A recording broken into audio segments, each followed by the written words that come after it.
Well, Molly Hooper is a Capitol Hill reporter for The Hill and joins me now from Washington. Hey, Molly, let's talk a little bit about what we just heard. Explain the argument the majority leader was making there for lawmakers like Senator Rand Paul, who want to see just a clean repeal, throw out Obamacare and start debating on a brand new replacement.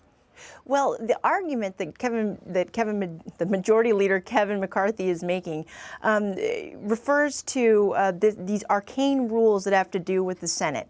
Now, the Senate usually requires 60 votes to pass a bill, but according to long history of Senator Robert C. Byrd, back in the day, they came up with the rule that said you only need 51 votes if a certain measure deals with budget issues, and it has to be all the changes need to pertain particularly to the budget.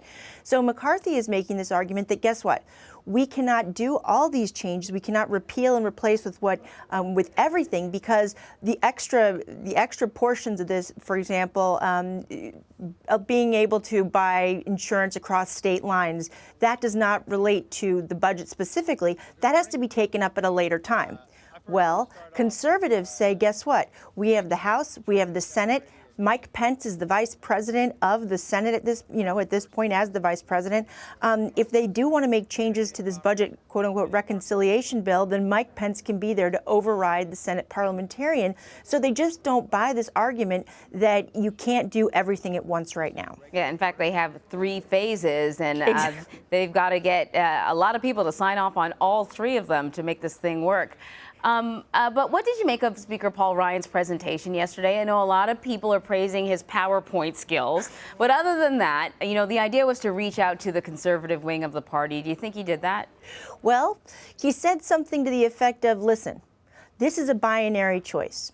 We either take it or we leave it, and we aren't going to get anything done with Obamacare. Well, the conservatives say, not so fast. You can't tell us that that's a binary choice, because the people elected us to repeal Obamacare full stop. That's something that they passed last year, and it made it to President Obama's desk. Obviously he didn't sign it, but at the same time they said, if we could pass it, a few months, last year in the last Congress, why can't we do that now? And so they don't buy this binary choice, and in fact, it really ticked a lot of folks off in the House Freedom Caucus. 2 of the members went to the White House yesterday and were working with OMB Director Mick Mulvaney, who, incidentally, side note, was one of the co-founders of the House Freedom Caucus when he was a member of Congress. And they're trying to make changes to this current GOP leadership bill.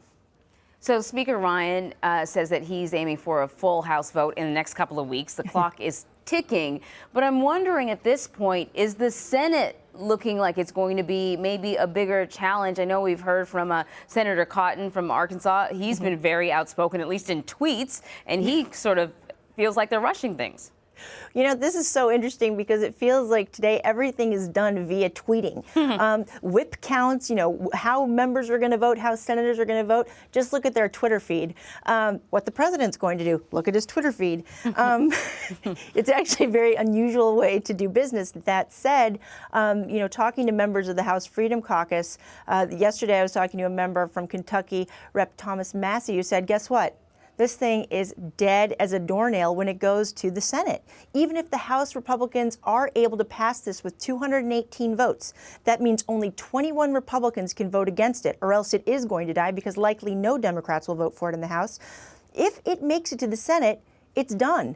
And Rand Paul is one of the senators leading the charge against this. In fact, he reintroduced his measure to repeal and replace Obamacare, and it does deal with that third basket, so to speak, that Paul Ryan talks about, and it tackles much more of the issues that Paul Ryan says, let's just wait until the next round when we can try to pass that through the Senate, when they will need 60 votes. All right, Molly Hooper of The Hill, we really appreciate your time. Thanks a lot. Anytime.